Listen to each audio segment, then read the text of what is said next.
Olá, sejam todos muito bem-vindos. Hoje é um feriado, né? Não sei se para você que está assistindo gravado, hoje é feriado, mas ao vivo é dia 1º de maio. 1º de maio. Então hoje é o dia do feriado. Seja bem-vinda, Maiara. Gente, o que eu vim falar hoje? Eu vim fazer a oração, né? Mas eu quero falar algo para vocês. A tua graça me basta. Tá aqui anotado já o título. Vocês sabiam que nós estamos vivendo o tempo da graça? Os últimos tempos. Talvez você já ouviu isso, ou talvez alguém já te falou isso, e nem está aqui mais, né? Então tem pessoas que questionam, como assim os últimos tempos, se ainda está acontecendo? Os últimos são quando? Gente, aqui eu não estou no meu ambiente de filmagem, por isso que dá esse reflexo, parece até que melhorou. E eu não trouxe as coisas, né, para fazer uma gravação melhor. Mas a gente faz com aquilo que a gente tem, até que a gente tenha mais para fazer melhor ainda, né? Então é isso que a gente vive, né? A gente não só fala. Então eu estou aqui inteirinha para você. E vamos hoje meditar em 2 Coríntios 12, versículo 9, aonde diz assim, ó: a minha graça te basta, porque o meu poder se aperfeiçoa na sua fraqueza. Como eu disse, como eu falo sempre, e é uma verdade, a autossuficiência pertence a Deus, pertence a Ele. Ele é suficiente nele mesmo. Ele é o alfa e o ômega, ou seja, o princípio e o fim. Então todas as coisas fizeram a partir dele, e nele tudo se fez. Então assim, Ele é completo, Ele é perfeito, Ele é onipotente, Ele é onisciente e Ele é onipresente. Ele tem vários outros atributos que Ele compartilha conosco. O que Ele compartilha conosco? O amor, a paz, a alegria. Então muitos atributos dele, Ele compartilha.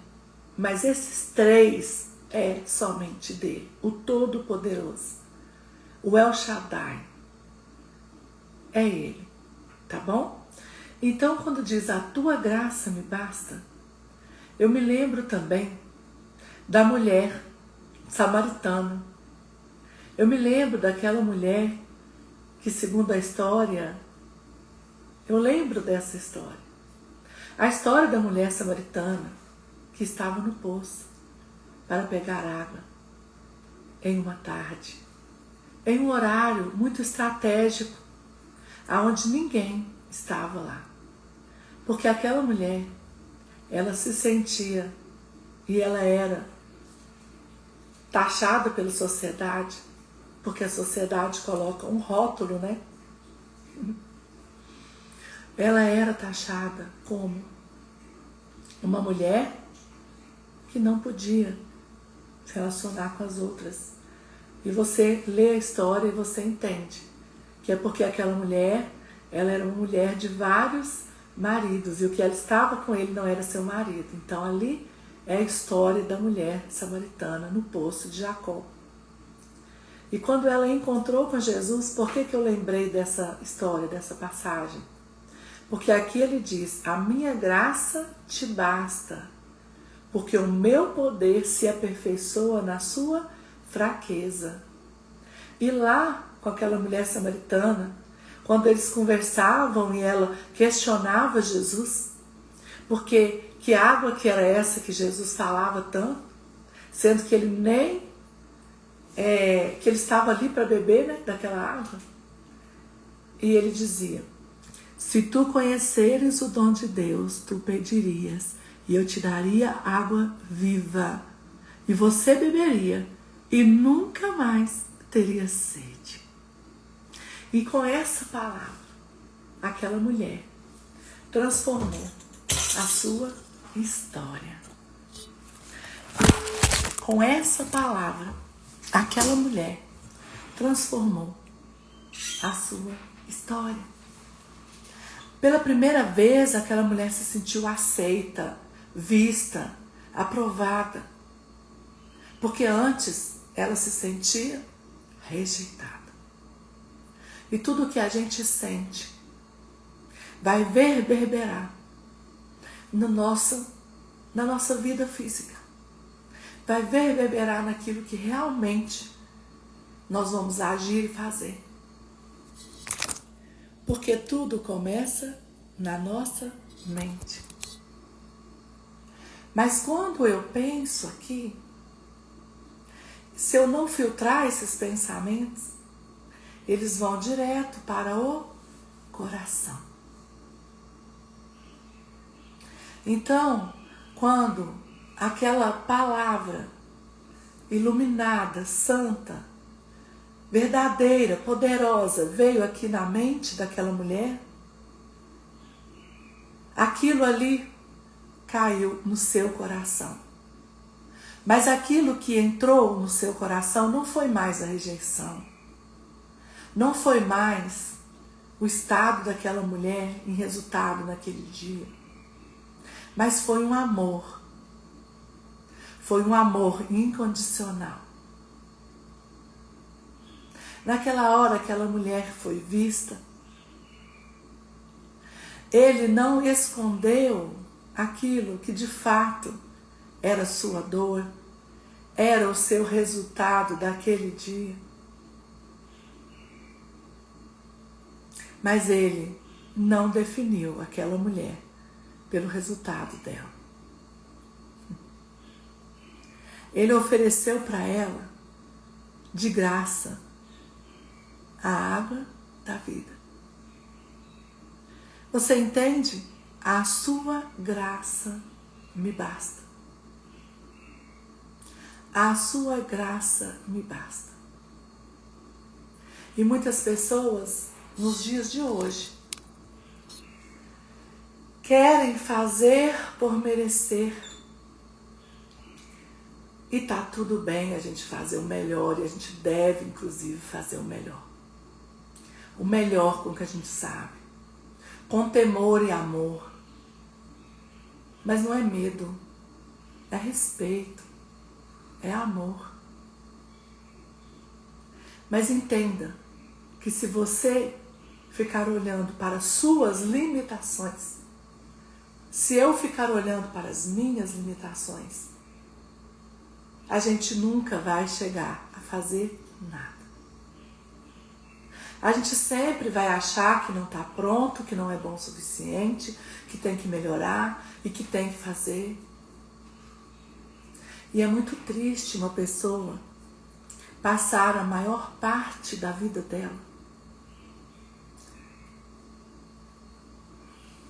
com esse sentimento, buscando fazer algo que parece impossível, e ela faz,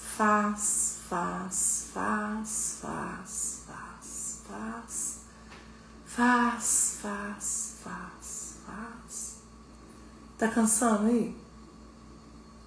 Só de falar cansa, né? Imagina a pessoa, ela não conhecer a identidade de filho, de filha, a identidade real dela. Ela não entender nem a sua essência, que a imagem, a semelhança do próprio Deus, Ele a criou. Essa pessoa, ela confunde o fazer com o ser. Outras confundem o ter com o ser, e elas querem ter mais, o melhor carro, a melhor casa, e por aí vai. E não tem problema nenhum você ter o melhor dessa terra. Inclusive é isso que Ele oferece para você. Não tem problema nenhum, muito pelo contrário. Ter o melhor dessa terra é herança nossa. Mas você não é o que você tem. Ninguém é o que tem. Então alguns acham que são o que fazem, e fazem. Outros acham que são o que têm. E nunca aquilo que tem é o suficiente, querem ter mais. Ter mais para ser visto, ter mais para ser amado, ter mais para ser valorizado. Mas não é pelo outro.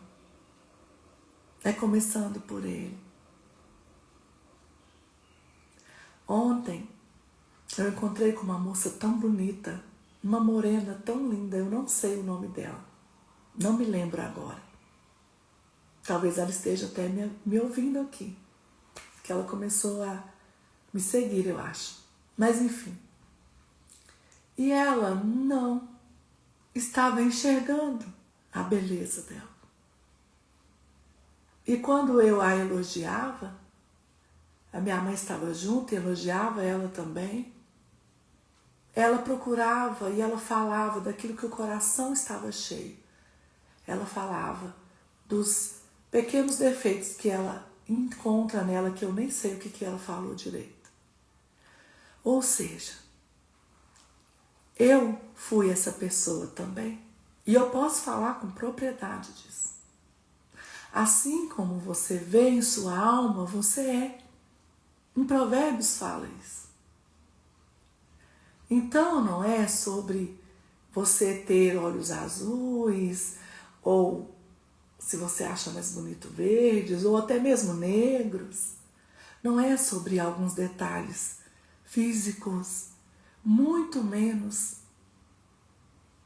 aquele detalhe que você não tem. É sobre quem você é. É sobre cada contorno do seu rosto, que é o mais lindo. É o seu. Eu posso me arrumar, me produzir, sim, e é muito bom, é um autocuidado.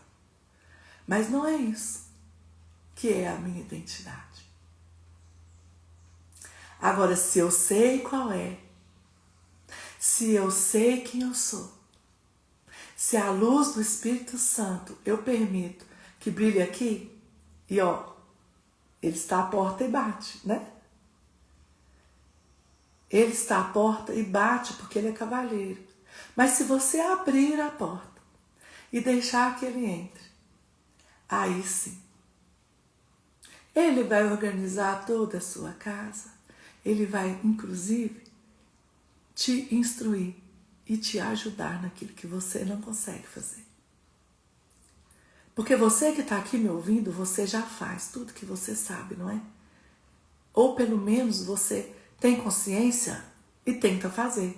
Porque talvez você quer fazer tanta coisa que não vai conseguir fazer tudo mesmo. Mas o que eu quero dizer é que você está aqui, está buscando algo a mais. Não é conformado, não está sentado no sofá passando, enfim, o dedinho lá nos... Não está distraído, você está buscando mais. Porque para você parar, para me ouvir, você quer descobrir algo que você não sabe, não é assim? Você entrou pelo menos, no mínimo, de curioso. E isso é muito bom. Então eu quero te dizer, olhando bem nos seus olhos, você é amada, amado, aceito, pertencente, aprovado antes da fundação do mundo. Mesmo que aqui, os homens, os adultos, as pessoas, elas não te reconhecem, elas não te veem, ou você simplesmente não é do jeito que elas gostariam que fosse. Eu faço vários atendimentos, e em alguns atendimentos que eu faço, a pessoa fala assim: Ediana, eu decepcionei muito os meus pais, eu pisei na bola com fulano, eu decepcionei. Sim, nós vamos decepcionar, porque nós não somos perfeitos. E esse decepcionar é por algo real, e aí você vai mudar de rota, porque errar também faz parte da aprendizagem. Ou essa decepção é sobre algo que essa pessoa ela criou a seu respeito. Quando é sobre isso, a gente chama de culpa dirigida. Não é uma culpa legítima, não é que você realmente errou. É que o outro, segundo o que ele pensa e o que ele quer e o que ele entende de certo, você não fez igual ele quis. Vocês percebem que tem uma leve diferença? Só que Jesus é diferente. Jesus, ele nos amou. Ele nos reconheceu, ele nos amou. Ele nos compreendeu sem nenhuma explicação. Ele nos entendeu antes mesmo que nós mesmos nos entendêssemos. Ele viu o nosso valor muito antes que a gente pudesse imaginar que tinha valor. E ele pagou um preço tão alto,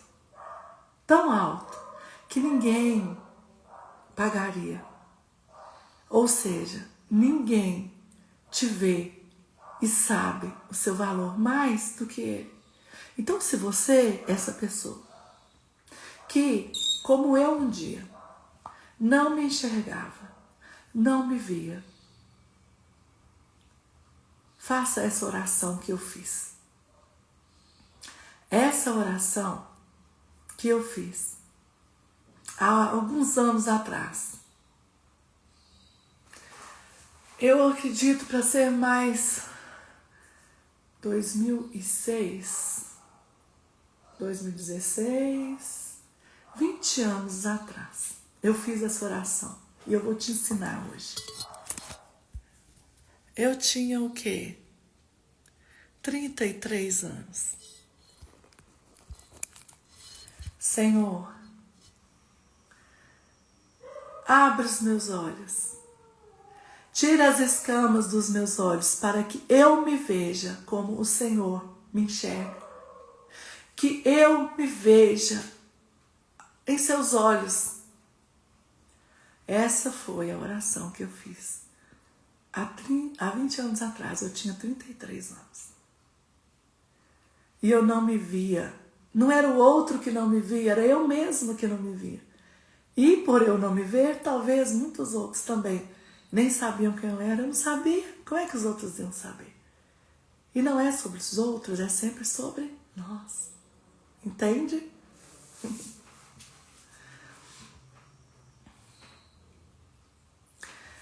A palavra graça vem do grego charis, que significa favor imerecido, captação divina, presença ativa de Deus na sua vida. É só a graça. É só a graça. Não dá para entender. É Ele que faz as conexões. É Ele que trabalha para que a minha alegria seja completa. Ele é o único Deus, gente. Ele é o único Deus que com toda a sua glória trabalha para que a nossa alegria seja completa.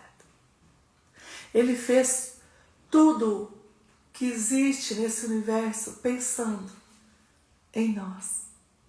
Ele colocou o ser humano aqui, ele falou: governai sobre todas as coisas. Você já pensou o quanto isso é forte? Você já pensou o quanto que você tem de competência? O quanto você tem de inteligência, de sabedoria, que só muitas vezes precisam ser ativadas aí dentro do seu coração? Então decida hoje abrir a porta. Essa porta ela só tem maçaneta pro lado de dentro. Não tenha medo. Ele não entra para te machucar, ele mostra a ferida, mas ele cura. É diferente. É diferente.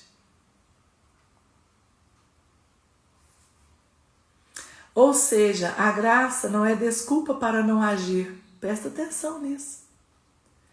A nossa parte ele não vai fazer. porque Ele já fez, e aquilo que te é devido é seu. Por exemplo, ele diz assim: aquele que fala que ama a Deus e aborrece o seu irmão é mentiroso. Olha isso. Porque como eu posso amar a Deus que eu não vejo, se eu não amo meu irmão que eu vejo? Não é assim?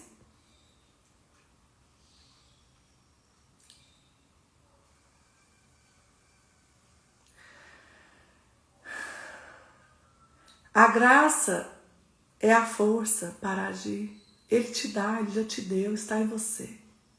Está em mim também. Mesmo quando você acha que não consegue. Gente, sempre. Por isso que, quando tem esse versículo que eu acabei de ler, a tua graça me basta, ele é seguido de uma outra parte do versículo. O seu poder se aperfeiçoa na sua fraqueza.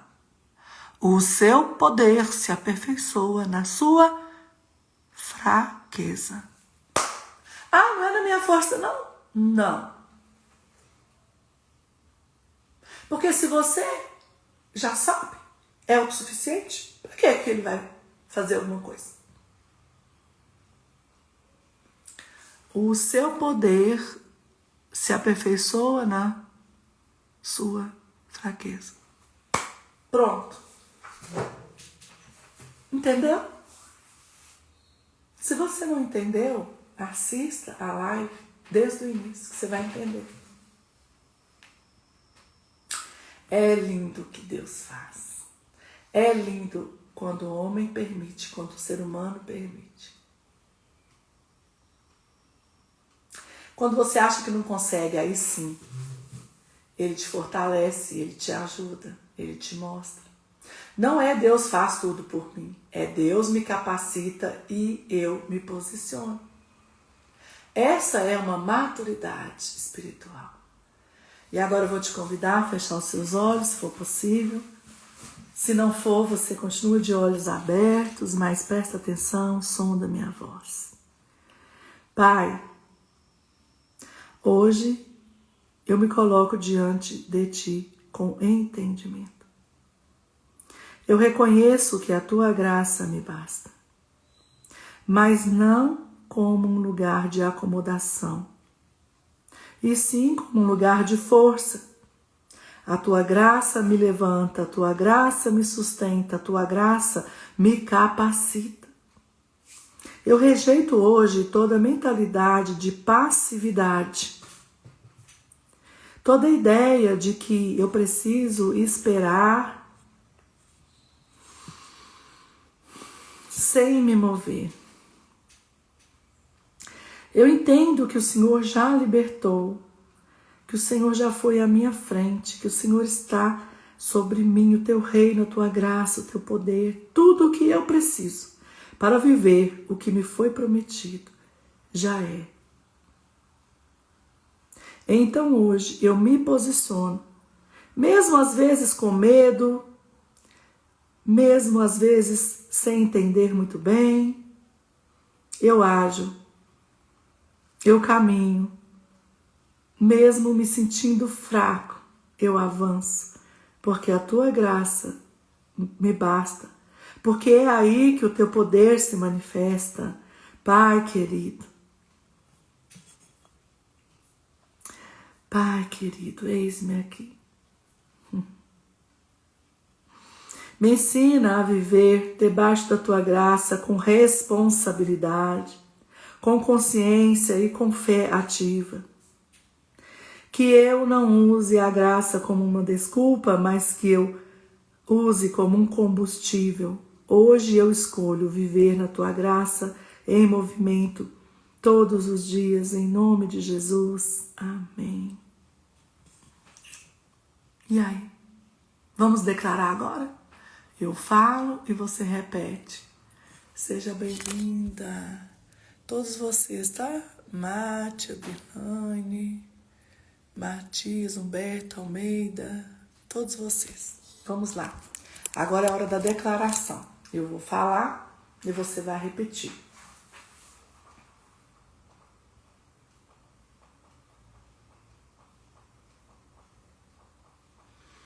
Eu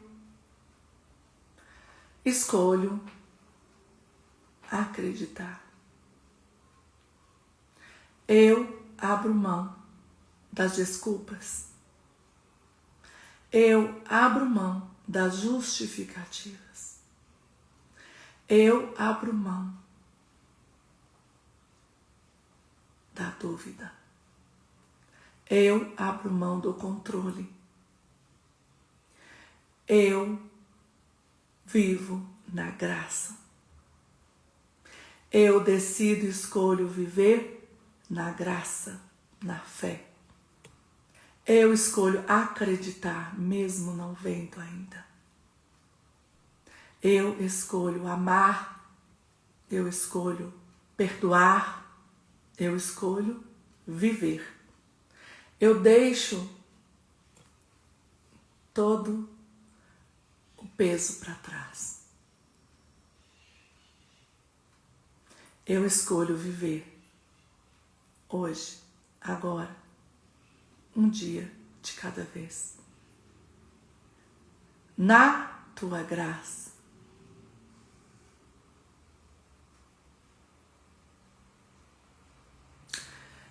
Venha o teu reino sobre mim, venha o teu reino sobre toda a minha família. Venha o teu reino e seja feita a sua vontade. O pão nosso de cada dia nos dá hoje. Não só um pão físico, mas espiritual, emocional. Não me deixe cair em tentação, mas livra-me do mal. Pois teu o poder, a honra, a glória, o poder para todo sempre. Perdoa as minhas ofensas, assim como eu tenho perdoado aquele que me tem ofendido. Seja comigo. Me revela, me orienta. Coloque a pessoa certa do lado dos meus filhos, dos meus netos, de todos aqueles que eu amo, da minha família. Convence eles daquilo que eles precisam ver, que eles tenham discernimento e que eles venham viver essa vida e o teu reino aqui e agora. Amém. Para a glória de Deus Pai, Deus Filho, Deus Espírito Santo. Obrigada por mais essa manhã comigo e até a próxima.